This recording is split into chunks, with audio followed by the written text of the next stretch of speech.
आपण पाहतच आहे अजून मतमोजणी आणि तुमच्या म्हणण्याप्रमाणे नक्कीच लाखाच्या पुढे लीड झालं असं दिसतंय. बारामती पोटनिवडणुकीचा निकाल लागला. आज 4 मे 2026. आजचा दिवस बारामतीच्या राजकीय इतिहासात ज्या दिवसाची नोंद होणार आहे तो महत्त्वाचा दिवस. अखेर या पोटनिवडणुकीचा निकाल लागला. बारामती विधानसभा पोटनिवडणुकीची रणधुमाळी अखेर संपली होती. 23 एप्रिल रोजी मतदान झालं होतं आणि निकाल लागणार होता 4 मे रोजी आणि अखेर तो निकाल लागलाय. मग तो निकाल काय समोर आला आहे? सर्वांना वाटत होतं की सुनेत्रा पवार सहानुभूतीच्या लाटेत सहज जिंकतील. 2 लाख, 2.5 लाख, 3 लाखाचं लीड येईल. पण पहिल्या फेरीचा निकाल सुरू होताच असं काय घडलं की सुनेत्रा वहिनींच्या चेहऱ्यावर चिंता पसरली.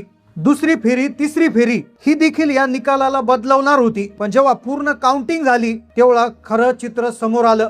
मग निकाल नेमकं काय लागला? वहिनींना किती मताधिक्य मिळालं आहे?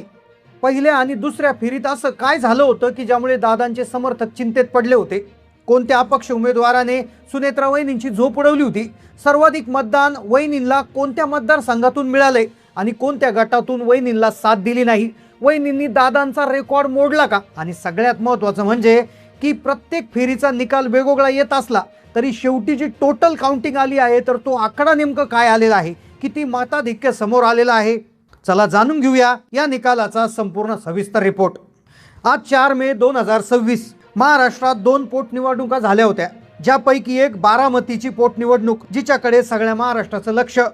दादांच्या दुर्दैवी अंतानंतर वहिनींनी उपमुख्यमंत्री पदाची सूत्रे हातात घेतली, पण ते आमदार नव्हत्या. त्यांना आमदार होणं गरजेचं असतं. अशा वेळेस पोटनिवडणूक केली गेली. 23 एप्रिल रोजी त्या ठिकाणी मतदान झालं. त्याच्या काही दिवस आधी प्रचाराची रणधुमाळी होती. त्या रणधुमाळीमध्ये अनेक गोष्टी समोर आल्या होत्या, पण आज भल्या पहाटेच हा निकाल जाहीर करण्यात आला. बऱ्याच वेळा निकाल लागायला बराचसा उशीर होतो, पण आता EVM मशीनमुळे हा जो निकाल आहे तो अतिशय वेगानं लागला. पहिली फेरी, दुसरी फेरी याच्यामध्ये काय कोण आघाडीवर आहे, तिसरी फेरी, चौथी फेरी अशा सगळ्या फेऱ्यांचा निकाल आता आपण पाहतोय. कारण की पहिल्या फेरीमध्ये असं काहीतरी घडलंय की ज्याने सुनेत्रा वहिनींच्या चेहऱ्यावर चिंता आली. भल्या पहाटेच निकाल जाहीर झाला, त्यामुळे रात्रीपासूनच बारामतीत वातावरण तापलं होतं. विद्याप्रतिष्ठानच्या केंद्राबाहेर कडेकोट पोलीस बंदोबस्त होता. आतमध्ये अधिकारी सज्ज होते. कार्यकर्त्यांची इतकी गर्दी होती की पाय ठेवायला जागा नव्हती. पण यावेळी परिस्थिती वेगळी होती. यावेळी 2च मोठे गट नव्हते, तर अपक्ष उमेदवारांची रिंगणात उडी घेतली होती. कोणताही मोठा उमेदवार नव्हता. काँग्रेसने दिला नव्हता किंवा कुठल्याही मोठ्या पक्षाने उमेदवार दिला नसला तरी काही अपक्ष उमेदवारांनी त्या ठिकाणी या निवडणुकीमध्ये चुरस निर्माण केली होती.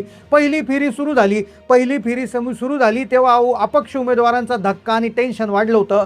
सकाळी जवळपास पहिली फेरी सुरू होताच, मोजणी सुरू होताच या केंद्रातून बातम्या येऊ लागल्या ज्याने सगळ्यांना धक्का दिला. पहिल्या फेरीत सुनेत्रा वहिनी काहीशा त्या ठिकाणी चिंतेत दिसत होत्या. आश्चर्याची गोष्ट म्हणजे अपक्ष उमेदवारांची नावे समोर येताना दिसली. अनाउन्समेंट झाली. टेबल क्रमांक 3 वरून अपक्ष उमेदवार दिसत आहेत.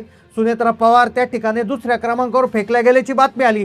पण अखेर शेवटी काउंटिंग कशा पद्धतीने झाली, कोणत्या मतदारसंघातल्या, कोणत्या गटातल्या, कोणत्या गावातल्या लोकांनी सुनेत्रा वहिनींना जबरदस्त साथ दिली आणि कोण विरोधात गेलं, कुठे किती मतदान पडलं याची माहिती समोर येणार होती. आता सगळ्यात आधी पहिली या गणनेची सुरुवात, जी मतमोजणीची सुरुवात एका धक्क्याने झाली होती, ज्याच्यामध्ये अपक्ष उमेदवार थोडासा पुढे जाताना दिसला होता. पहिल्या आणि दुसऱ्या फेरीचं हे चित्र ज्याने टेन्शन वाढवलं. सुनेत्रा वहिनी देखील त्या ठिकाणी तिथे निघाल्या होत्या. बारामतीच्या शहराच्या काही भागातून मिळालेला प्रतिसाद ज्यामुळे दादांच्या गोटात टेन्शन वाढलं होतं. पुण्यात आणि मुंबईत काही ठिकाणी फ्लेक्स लोकांनी रात्रीच लावून टाकले होते, पण आता ते फ्लेक्स काढावं लागतील की काय, वहिनींचं नेमकं काय होणार अशी चर्चा सुरू झाली होती. अपक्ष उमेदवारांनी जी मतं घेतली होती ती मतं थोडीशी विचार करायला लावणार होती आणि अखेर तिसरी फेरी आली आणि वातावरणातून बदल झाला आणि इथूनच विजयाचा मार्ग त्या ठिकाणी आता दिसत होता. पण 5व्या फेरीत जे होणार होतं त्याची कल्पना कुणाला नव्हती. तिसरी फेरी सुरू झाली तसं चित्र पलटायला लागलं. ग्रामीण भागातले जसे माळेगाव,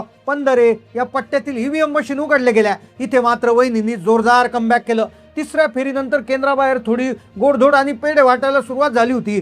कार्यकर्त्यांना अंदाज आला होता, जरी अपेक्ष उमेदवार मतं खात असले तरी वहिनींचे हक्काचे मतदार त्यांच्या पाठीशी खंबीरपणे उभे आहे. तरी मनात धाकधूक होती, कारण की हा निकाल प्रत्येक फेरीवर अवलंबून नव्हता, तर शेवटी होणाऱ्या अंतिम आकड्यावर अवलंबून होता. आता फेऱ्यामध्ये जरी कमी जास्तपणा होत होता, पण अक्षरशः 50च्या आसपास अपक्ष उमेदवार होते आणि प्रत्येकाने जरी थोडी मतं घेतली तर अवघड होणार होतं. तिसऱ्या फेरीपर्यंत गणित थोडंसं बाजूला चाललं होतं.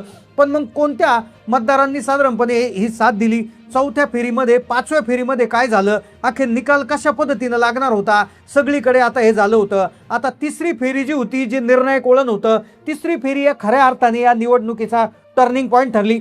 याच्यामध्ये जर आपण बघायला गेलं तर माळेगाव, सुपे, शिरवली, उंडवडी या भागातल्या साधारणपणे मशीन्स उघडल्या. या भागात दादांची जबरदस्त पकड होती. अनाउन्समेंट झाली, टेबल क्रमांक 10 वरून सुनेत्रा पवार यांची आघाडी.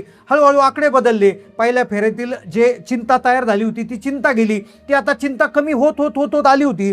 आता कार्यकर्त्यांच्या जीवात जीव आला. आता प्रश्न होता किती लाखाचं लीड, 1 लाखाचं, 2 लाखाचं, 3 लाखाचं, की दादांचं रेकॉर्ड मिळणार. आता वहिनींनी पिकअप घेतलाय, आता बघा काय होतंय असे प्रश्न निर्माण झाले. त्यानंतर पुढची फेरी आली, ती टर्निंग पॉईंट ठरली, ज्याच्यामध्ये मोरगाव, कोराळे, सोमेश्वर आणि पंधरे या पट्ट्यातून सुनेत्रा वहिनींनी अक्षरशः मतदानाचा विक्रम केला. आता जवळपास स्पष्ट झालं होतं, अनाउन्समेंटचा आवाज येत होता, सुनेत्रा पवार आता तिसऱ्या फेरी अखेर आघाडीवर. आता इथून चित्र बदलणार होतं, कारण की आता लीड वाढत होतं. लीडचा आकडा अक्षरशः डोळ्यात आश्चर्य आणत होता. आता केंद्राबाहेर ऐकताच पुन्हा एकदा घोषणांचा पाऊस पडला. एकच वादा, अजितदादा, अजितदादा अमर रहे, अशा प्रकारच्या घोषणा सुरू झाल्या. सुनेत्रा वहिनींचा जय जयकार अशा प्रकारच्या हे सुरू झाल्या. या घोषणांनी विद्याप्रतिष्ठानचा परिसर दणानून गेला. जे काही कार्यकर्ते काही वेळापूर्वी गप्प बसले होते त्यांनी आता गुलालाची पाकिटं फोडली. टीव्ही स्क्रीनवर वहिनींचा ग्राफ दिसला.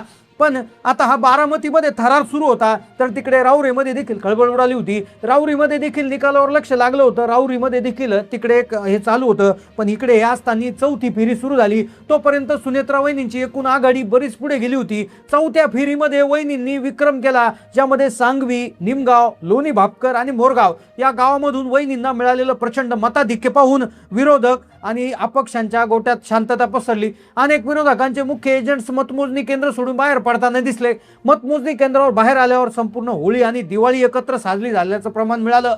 हवेत फक्त गुलाल. काही समर्थकांनी तर बैलगाड्या, ट्रॅक्टरवर बसून जल्लोष सुरू केला. टीव्ही चॅनलवर आता सुनेत्रा पवार यांचा दणदणीत विजय होणार अशा हेडलाईन्स येऊ लागल्या. दरम्यान बातमी आली की सुनेत्रा वहिनी आता तिथे येत आहेत. आता ताफा बारामतीच्या हद्दीत दाखल होत आहेत. उपमुख्यमंत्री ते असल्यामुळे संपूर्ण मोठी टीम त्यांच्या बरोबर होती. वाटेत एकदा छोट्या मोठ्या नाक्यांवर हजारो महिला त्यांची औक्षण करत गर्दी केली. पुण्यातून जेव्हा ताफा त्यांचा लोणी काळभोर निघाला, बारामतीत आला, तर त्यांना अक्षरशः विकासाच्या वहिनी, भाग्यलक्ष्मी अशा नात्यांनी त्यांच्यावर हे करत होते.